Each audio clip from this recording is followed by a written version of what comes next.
2025 সাল বাংলাদেশের সিনেমার জগতে ছিল খুবই গুরুত্বপূর্ণ এবং ইম্পর্ট্যান্ট একটা সাল বা ইয়ার।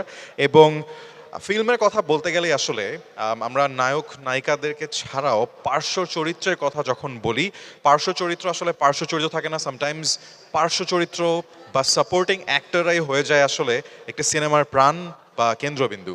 আমাদের পরবর্তী ক্যাটাগরি তাদেরকে নিয়েই, সেরা পার্শ্ব চরিত্র ফিল্ম মেল।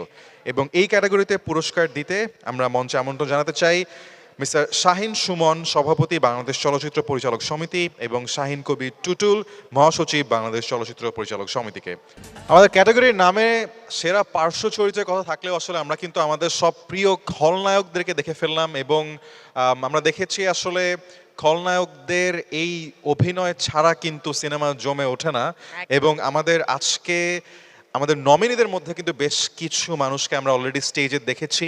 কাকে দেখতে চাচ্ছি বিজয়ী হিসেবে আমাদের এই ক্যাটাগরিতে? Sir, you have the honour to declare. আমার সম্মানিত মহাসচিব নামটা বলে নাই, কানে কানে বলতে চেয়েছিল, কিন্তু আমি আন্দাজ করে নিয়েছিলাম। ওই বছর 2025 সালে একটা সিনেমা ছিল, যেই সিনেমাটা প্রচণ্ড ব্যবসা করেছিল, বরবাদ। মিশা ভাই সেই ছবিতে অভিনয় করে বরবাদ করে দিয়েছিলেন বাংলাদেশের আপামর শিল্পী যারা আছেন, বিশেষ করে খলনায়ক যারা থাকেন তাদেরকে। আর আমি আজকে এই ডালিউডের মঞ্চে আজকে আমি খুব আবেগ আপ্লুত হয়ে গেছি যে এমন একটা মঞ্চে আমার সাথে মিশা ভাইয়ের কাজ হয়েছে। এই দীর্ঘ সময়ে অন্তত 50টি সিনেমার, আমরা একসাথে অন্তত 50টি সিনেমায় কাজ করেছি। মিশা সওদাগর ভাইকে আমি আপন বড় ভাইয়ের মতো সম্মান করি।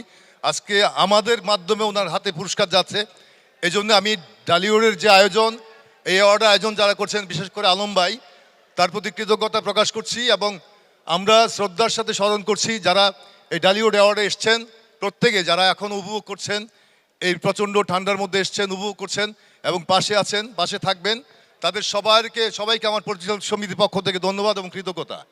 মিশা সওদাগর ভাইকে মঞ্চে আসার জন্য অনুরোধ করছি। মিশা সওদাগর ভাই, একটা করতালি চাই সবার কাছে, করতালি। Congratulations to our very favorite Mr. Misha Saudagar.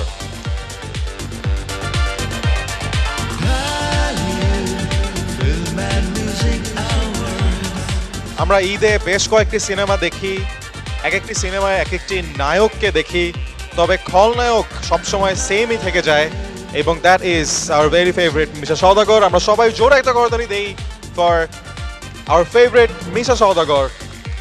ঢালিউডের কথা বলতে গেলে আসলে যাকে ছাড়া কোনো কিছুই চিন্তা করা যায় না। Ladies and gentlemen, the winner in this category is মিশা সওদাগর। তুমি বলেছিলে যে এটা মনে হেভিওয়েট ছিল, তাই না? সেলিম ভাইয়ের সামনে পুরস্কার নেয়া, সেলিম ভাই ছিল, দিনার ছিল। আমার মনে হয় আমাদের যারা নমিনি পেয়েছে প্রত্যেকে রাখা উচিত, প্রত্যেকে দেওয়া উচিত, একটা লটারি করা উচিত সবার সামনে কে পাবে। প্রত্যেকে পরিপূর্ণ এখানে অভিনেতা ছিলেন, এদের মাঝখান থেকে আমি পেয়েছি। জুরি বোর্ডকে হৃদয় নিংড়ানো শুভেচ্ছা, ভালোবাসা। যারা আমাকে দেখছেন তাদের সবাইকেই ভালোবাসা এবং শুভেচ্ছা। আমার বাম পাশে আমার ছোটো ভাই শাহিন, যার মনে অসংখ্য ছবিতে আমি অভিনয় করেছি। এবং আমি বরাবরই বলি আমি প্রযোজক না, আমি পরিচালকের সন্তান। তো আমাকে বিভিন্ন সময় বিভিন্ন চরিত্র দিয়ে তারাই আমাকে মিশা সওদাগর তৈরি করেছেন। এবং আজ পর্যন্ত দাঁড়িয়ে আছে প্রায় 3 যুগের ক্যারিয়ার পরিচালকদের জন্যই। তো এই পরিচালকদের জন্য আমি আমার পরিচালক সবার ভাইয়ের জন্য এটা আমি উৎসর্গ করলাম। Thank you very much.